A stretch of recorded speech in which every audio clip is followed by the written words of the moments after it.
Assalamualaikum warahmatullahi wabarakatuh. Perkenalkan, nama saya Rapsona Indubernati, mahasiswa program Magister Pendidikan Dasar Universitas Terbuka. Pada kesempatan ini, saya akan memaparkan tugas diskusi kedua mata kuliah Studi Komparatif Pendidikan Dasar di Berbagai Negara dengan topik Implementasi Pendidikan Multikultural. Apa jadinya jika di tengah kecanggihan era 4.0, generasi kita justru terpecah belah karena perbedaan? Pertanyaan inilah yang mendorong kita membahas implementasi pendidikan multikultural sebagai fondasi karakter bangsa.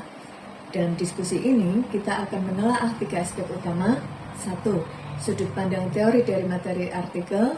2. Praktik nyata di SDN Kesatrian 1. 3. Refleksi mendalam dari film pendek New Boy. Baiklah, mari kita mulai dengan yang pertama. 5 poin penting dari artikel pendekatan multikultural untuk membentuk karakter dan identitas nasional di era revolusi industri 4.0. Yang pertama, pendidikan multikultural perlu ditanamkan sejak dini. Penulis menekankan bahwa penanaman nilai multikultural sebaiknya dimulai sejak anak duduk di bangku sekolah dasar. Tujuannya agar sejak kecil mereka terbiasa menghargai perbedaan dan tidak mudah terjebak dalam prasangka negatif. Yang kedua, tujuan pendidikan multikultural bukan sekedar mengenal budaya, tetapi berfungsi untuk menumbuhkan empati, toleransi, sikap anti-diskriminasi, serta menyiapkan siswa menjadi warga negara yang matang secara sosial, sehingga anak tidak hanya dituntut cerdas akademis, tetapi juga berkarakter inklusif. Yang ketiga, pembentukan karakter bangsa. Nilai-nilai seperti religius, jujur, disiplin, kerja keras, cinta tanah air, peduli lingkungan, dan tanggung jawab harus dihidupkan dalam keseharian siswa. Inilah yang akan menjadi fondasi kuat identitas nasional di tengah derasnya globalisasi. Yang keempat, relevansi dengan revolusi industri 4.0. Era digital membawa dampak positif sekaligus negatif. Di satu sisi, teknologi memudahkan hidup, di sisi lain, interaksi sosial langsung semakin berkurang. Pendidikan multikultural hadir untuk mencegah miskomunikasi, konflik, serta lunturnya kearifan lokal. Poin yang kelima, yaitu strategi implementasi di sekolah. Pendidikan multikultural dapat diwujudkan dengan membangun paradigma keberagaman inklusif, menghargai keragaman bahasa dan budaya, menumbuhkan kepekaan gender, mengejarkan sikap anti-diskriminasi, serta mengintegrasikan kearifan lokal ke dalam kurikulum. Selanjutnya, yaitu tentang implementasi pendidikan multikultural di sekolah tempat saya bertugas. Di SDN Kesatrian 1, pendidikan multikultural telah dilaksanakan baik dalam kegiatan sekolah maupun dalam pembelajaran. Yang pertama, mengakomodasi keberagaman agama. Di SDN Kesatrian 1, terdapat siswa dengan latar belakang agama Islam, Kristen, dan Hindu. Sekolah mengadakan kegiatan sederhana setiap kali ada perayaan hari besar keagamaan. Melalui kegiatan ini, anak-anak belajar merayakan perbedaan dengan penuh rasa hormat dan kebersamaan.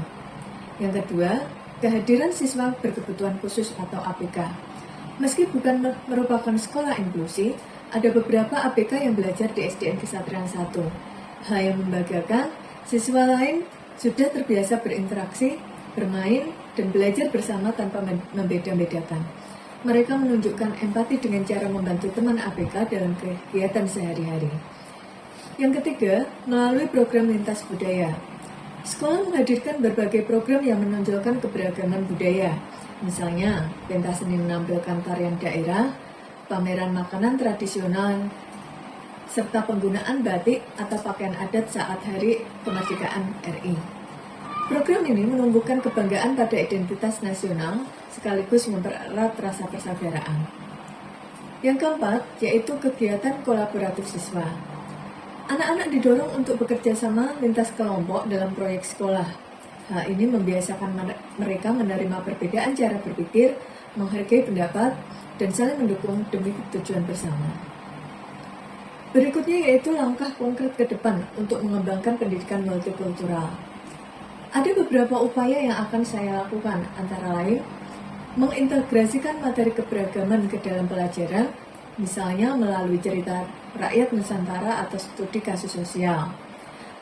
Memperbanyak proyek kolaboratif lintas latar belakang agar siswa terbiasa bekerja sama dengan siapapun. Memperkuat kegiatan lintas budaya agar siswa mempunyai pengalaman nyata merayakan keberagaman. Membiasakan budaya sekolah inklusif dengan menegaskan sikap anti-diskriminasi. Dan yang terakhir, menyediakan ruang aman bagi semua anak di masa ABK agar mereka merasa diterima dan dihargai. Setelah kita membahas teori multikulturalisme dan melihat praktik inklusif di sekolah, kini kita beralih ke pembahasan yang ketiga, yaitu dimensi etika dan tanggung jawab moral guru. Mari kita refleksikan bersama film pendek New Boy. Film ini menyajikan studi kasus yang kritis tentang sistem dan peran guru dalam menghadapi perundungan dan ketidakadilan. Pelajaran berharga apa yang dapat kita petik dari film ini, khususnya terkait dengan tugas kita untuk menciptakan ruang aman bagi setiap siswa?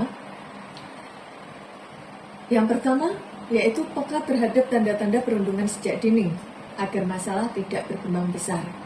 Yang kedua, menjaga keadilan dengan mendengarkan semua siswa sebelum mengambil keputusan. Yang ketiga, menciptakan kelas yang inklusif dan ramah bagi anak baru, misalnya dengan menunjuk teman pendamping. Yang keempat, menjadi pelindung bagi siswa yang rentan dari diskriminasi maupun perlakuan tidak adil. Dari film New Boy ini mengingatkan kita bahwa peran guru bukan hanya sekedar mengajar pelajaran, tetapi juga menjaga keadilan, menciptakan ruang aman, dan memastikan bahwa setiap anak merasa diterima di kelasnya. Demikianlah paparan saya mengenai tugas diskusi 2 studi komparatif pendidikan dasar di berbagai negara. Dari materi, pengalaman, dan film yang dipelajari, saya semakin menyadari bahwa pendidikan multikultural adalah kunci untuk membangun generasi yang berkarakter, toleran, dan siap menghadapi tantangan zaman. Demikian presentasi dari saya akhiri. Wassalamualaikum warahmatullahi wabarakatuh.